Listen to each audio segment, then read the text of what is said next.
Assalamualaikum warahmatullahi wabarakatuh. Perkenalkan, nama saya Junadi Patricia. Saya dari kelompok 17 akan mempresentasikan hasil karya ilmiah kami yang bertema Sistem Demokrasi di Indonesia.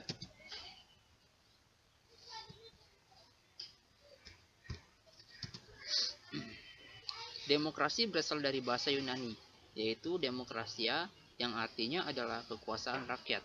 Demokrasi sendiri terbagi atas dua kata, yaitu demos yang memiliki arti rakyat, sedangkan kratos berarti kekuasaan atau kekuatan.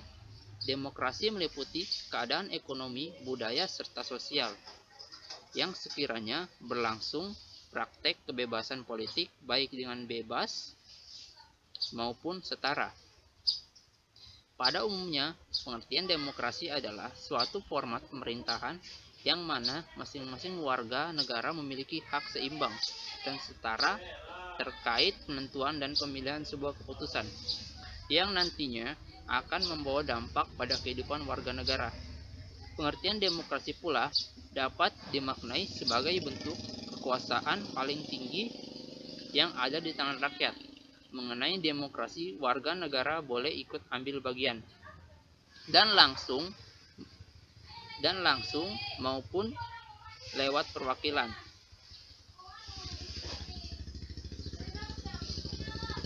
Menurut para ahli, menurut Kamus Besar Bahasa Indonesia disingkat KBBI, menurut KBBI, demokrasi memiliki dua arti, yaitu demokrasi merupakan suatu bentuk atau sistem pemerintahan di mana seluruh rakyat ikut serta dan memerintah, yaitu melalui perantara wakil terpilih mereka. Demokrasi merupakan suatu gagasan atau pandangan hidup yang mengutamakan persamaan hak dan kewajiban, serta perlakuan yang sama bagi semua warga negara. 2. Menurut Abraham Lincoln, dalam pidatonya Gettysburg-nya, Presiden Amerika Serikat yang ke-16, Abraham Lincoln, menyatakan bahwa demokrasi merupakan suatu sistem pemerintahan yang diselenggarakan dari rakyat, oleh rakyat, dan untuk rakyat. Dari pengertian tersebut disimpulkan bahwa rakyat merupakan pemegang kekuasaan tertinggi dalam suatu pemerintahan, di mana masing-masing negara memiliki hak dan memperoleh kesempatan serta hak bersuara yang sama dalam upaya mengatur kebijakan. Jenis-jenis demokrasi. Demokrasi dapat dibedakan menjadi beberapa jenis berdasarkan berbagai aspek. Berikut jenis-jenis demokrasi yang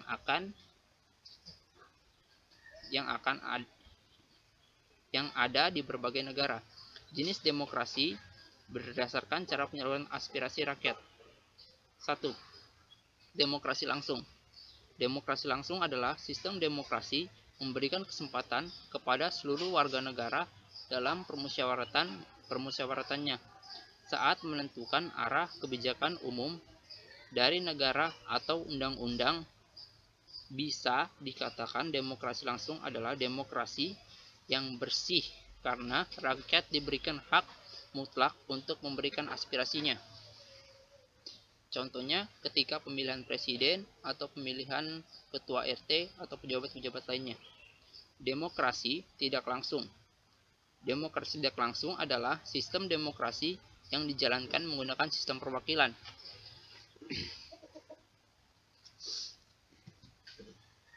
Kelebihan dan kekurangan demokrasi. Nah, adapun kelebihan dari demokrasi ini, demokrasi mencegah tumbuhnya suatu pemerintahan otokratis. Pemerintahan dalam artinya pemerintahan pada satu orang. 2. Demokrasi menjamin bagi warga untuk menggunakan hak-hak asasi yang tidak diberikan oleh sistem demokratis. 3. Demokratis melindungi orang-orang yang berhubungan dengan kepentingan pokok mereka seperti kelangsungan hidup, cinta, rasa hormat, dan sebagainya. 4. Demokrasi memberikan kebebasan untuk memilih bentuk hidup sesuai tujuan sebagainya lebih baik daripada sistem manapun. 5. Pemerintahan demokrasi memberikan kebebasan untuk menentukan. Adapun kekurangan dalam sistem demokrasi: 1. Demokrasi berdasarkan terhadap anggapan bahwa manusia semua sama atau sederajat. 2. Pemerintahan oleh mayoritas merupakan peraturan yang dipegang oleh manusia biasa. 3. Dalam demokrasi yang memerintah adalah publik, sedangkan publik atau kelompok sering kali beraksi dengan cara mencolok. 4. Demokrasi didasarkan atas sistem partai. 5. Propaganda partai sering mengunjungi masyarakat tertentu membutuhkan pengeluaran yang besar. Demikian presentasi yang saya berikan. Selanjutnya akan dilanjutkan oleh rekan saya Al-Farisi Badawi.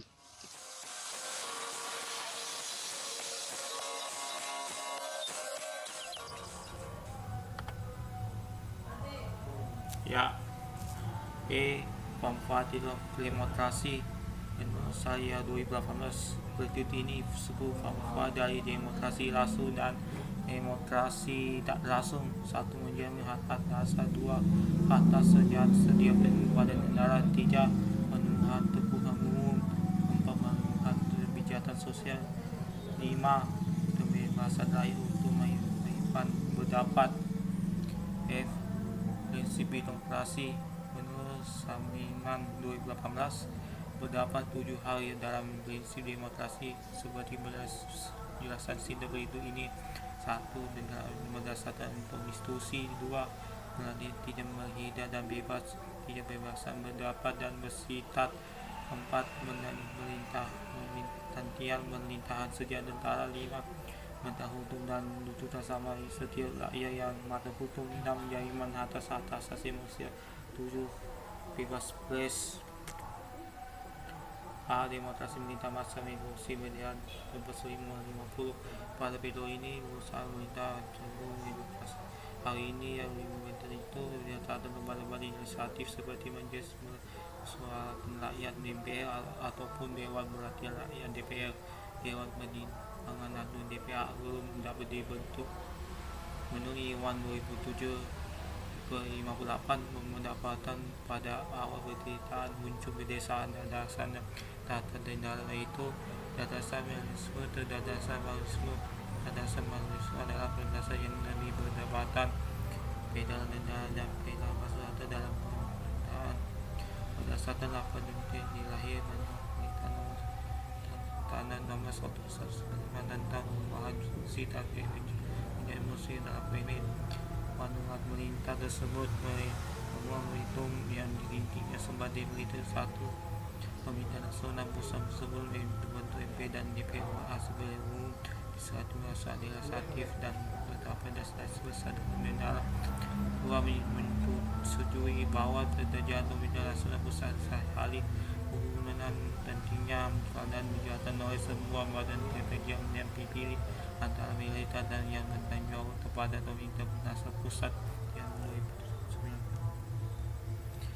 B. Demonstrasi model lama menurut 190 sampai 190. Menurut Pandija 2017, demonstrasi pada masa pemerintahan setelah pemerintah baru berbatas pada menyebabkan politik dan fungsinya pers yang mendukung informasi pendidikan membuat di catatan sejarah yang membantu pertama demonstrasi pada masa setelah pemerintahan.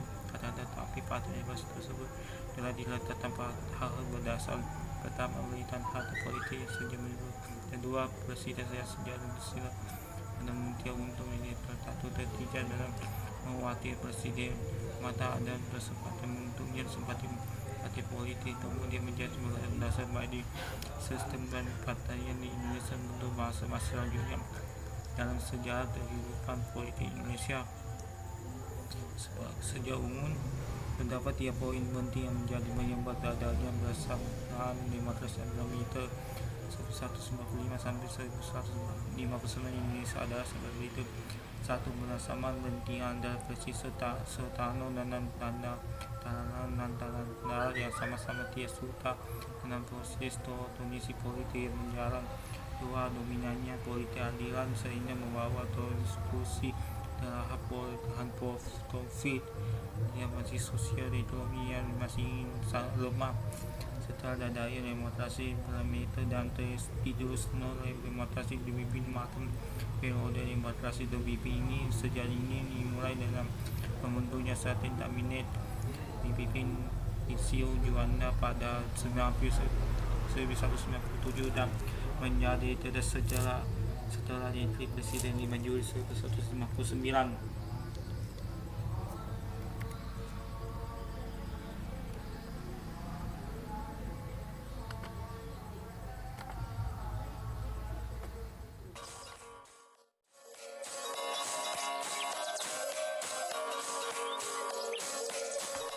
Assalamualaikum warahmatullahi wabarakatuh.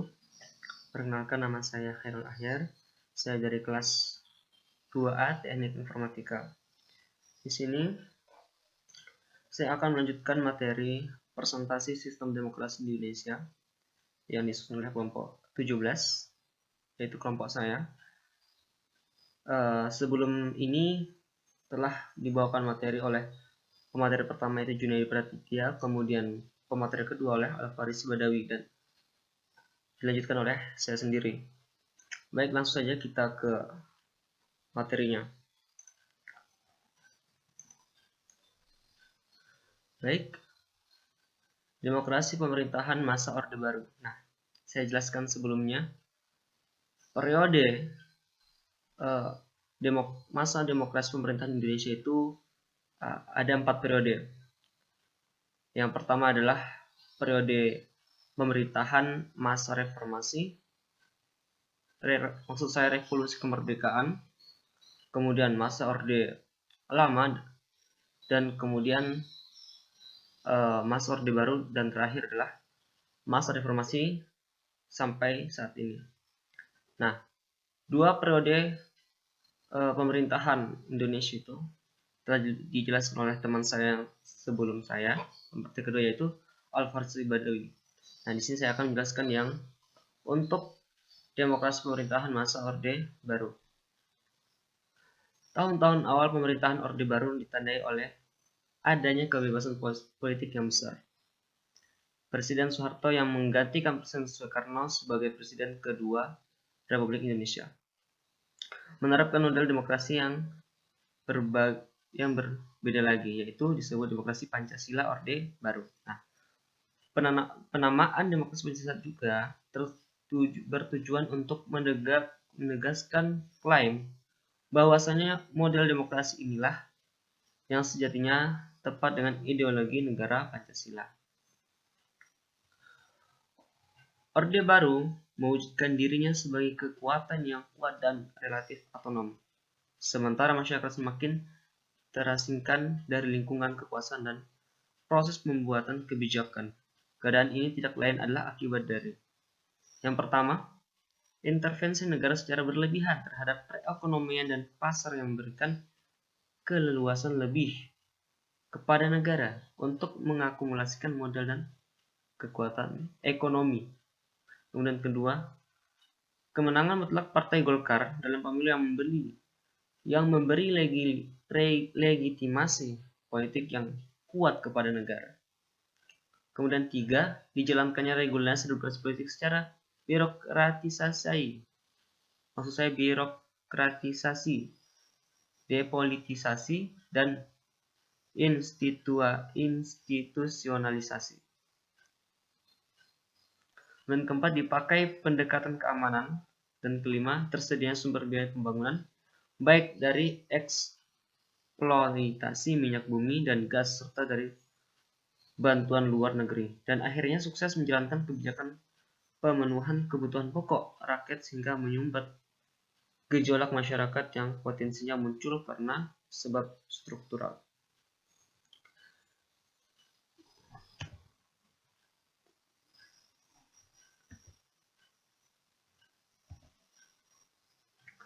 Orde Baru ditandai oleh dominannya peranan ABRI, birokratisasi dan sentralisasi mengembalikan keputusan politik.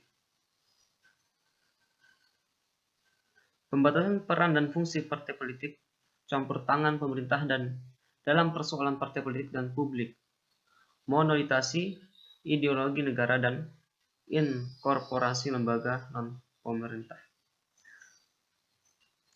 Berakhirnya masa Orde Baru melahirkan era baru yang disebut masa reformasi. Orde Baru berakhir pada saat Presiden Soeharto menyerahkan kekuasaan kepada Wakil Presiden B.J. Habibie pada tanggal 21 Mei 1998. Pada masa demokrasi pemerintahan Mas Orde Baru itu berlangsung selama kurang lebih 32 tahun. Nah, pada orde ini itu banyak penyimpangan-penyimpangan yang terjadi. Karena kenapa? Penyimpangan-penyimpangan tersebut itu terjadi karena kurangnya campur tangan dari rakyat, dari masyarakat. Nah, sampai berakhirnya masa Orde Baru ini itu dengan terjadinya krisis moneter pada tahun 98. Jadi kita lihat di sini berlangsungnya masa Orde Baru itu tahun 1966 sampai 1998, di mana tahun 1998 itu merupakan tahun di mana Indonesia mengalami krisis moneter. Para mahasiswa saat itu turun ke jalan untuk menuntut atau menyuarakan pendapatnya tentang penyimpangan-penyimpangan yang terjadi pada saat itu. Dan pada akhirnya digantikan oleh B.J. Habibie sebagai presiden. Kemudian, demokrasi pemerintahan masa reformasi yang berlangsung tahun 1998 sampai sekarang 2020. Oke. Sejak berakhirnya Orde Baru yang bersamaan waktunya dengan lengsernya Presiden Soeharto, maka Indonesia memasuki suasana kehidupan kenegaraan yang baru. Sebagai hasil dari kebijakan reformasi yang dijalankan terhadap hampir seluruh aspek kehidupan masyarakat dan negara yang berlaku sebelumnya. Kebijakan reformasi ini diawali dengan diamandemennya Undang-Undang Dasar 1945, yaitu bagian dari batang tubuhnya. Sebab dinilai sebagai sumber utama kegagalan tatanan kehidupan kenegaraan di masa Orde Baru, di masa pemerintahan Soekarno. Maksud saya Soeharto. Ya. Perbaikan ke arah positif, perkembangan demokrasi pada masa reformasi ini dapat tercermin dalam beberapa hal, yaitu diantaranya adalah sebagai berikut. Ada 4 hal yang menjadi perbaikan ke arah positifnya dari perkembangan demokrasi pada masa ini. Yaitu pertama, pada masa reformasi ini pemilu yang dilaksanakan tahun 1999 jauh lebih demokratis dari yang sebelumnya. Serta pelaksanaan pemilu tahun 1999 juga berjalan demokratis dan lebih baik daripada pelaksanaan pemilu sebelum 99. Kemudian kedua, sebagian besar hak dasar atau hak asasi itu bisa terjamin seperti adanya kebebasan menyatakan pendapat, berbeda pada masa sebelumnya. Kemudian ketiga, pola rekrutmen politik untuk pengisian jabatan politik itu dilakukan secara terbuka melalui pemilu. Kemudian keempat, rotasi kekuasaan dilaksanakan dari mulai pemerintahan pusat sampai pada tingkat desa. Itu adalah 4 perkembangan perbaikannya di masa pemerintahan reformasi ini. Nah, kesimpulan, demokrasi adalah bentuk pemerintahan di mana semua warga negaranya memiliki hak setara dalam pengambilan keputusan, dalam memperbaiki kehidupannya. Demokrasi mengizinkan warga negara berpartisipasi baik secara langsung atau melalui perwakilan dalam perumusan, pengembangan, dan pembuatan hukum. Penerapan demokrasi di berbagai negara di dunia memiliki ciri khas dan spesifikasi masing-masing. lazimnya sangat dipengaruhi oleh ciri khas masyarakat sebagai rakyat dalam suatu negara. Di Indonesia sendiri, praktik demokrasi yang dijalankan dalam kehidupan bernegara mengalami 4 kali perubahan, yaitu yang pertama, periode demokrasi, pemerintahan masa revolusi, yaitu masa kemerdekaan. Mulainya Indonesia merdeka pada tahun 1945 sampai 1950. Pada saat itu presidennya adalah Soeharto. Kemudian kedua, periode demokrasi pemerintahan pada masa Orde Lama, tahun 1950 sampai 1966. Dan di sini presiden tetap Soekarno, presiden pertama. Kemudian periode ketiga, demokrasi pemerintahan masa Orde Baru, tahun 1966 sampai 1998, yaitu presiden saat itu adalah Soeharto. Dan periode demokrasi pemerintahan masa reformasi tahun 1998 sampai sekarang. Nah, itulah tadi presentasi dari kami. Kemudian saran, sudah sepantasnya kita sebagai negara demokrasi bisa menghargai pendapat orang lain. Kita sebagai warga negara harus ikut serta mengawasi dan mengawal pelaksanaan praktek demokrasi demi perkembangan dan kemajuan negara. Demokrasi di Indonesia memberikan harapan akan tumbuhnya masyarakat baru yang memiliki kebebasan berpendapat, berserikat, berumpul, berpolitik, di mana masyarakat mengharap ekonomi mereka berjalan sesuai yang diharapkan dengan baik. Untuk menghadapi tantangan dan mengolah harapan ini agar menjadi kenyataan, dibutuhkan kerjasama antar kelompok dan partai politik agar demokrasi yang dijalankan bisa berkembang ke arah yang lebih baik.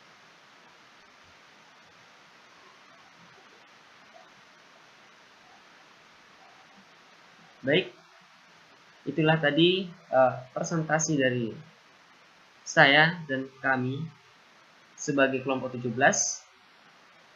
Adapun kurang dan lebihnya,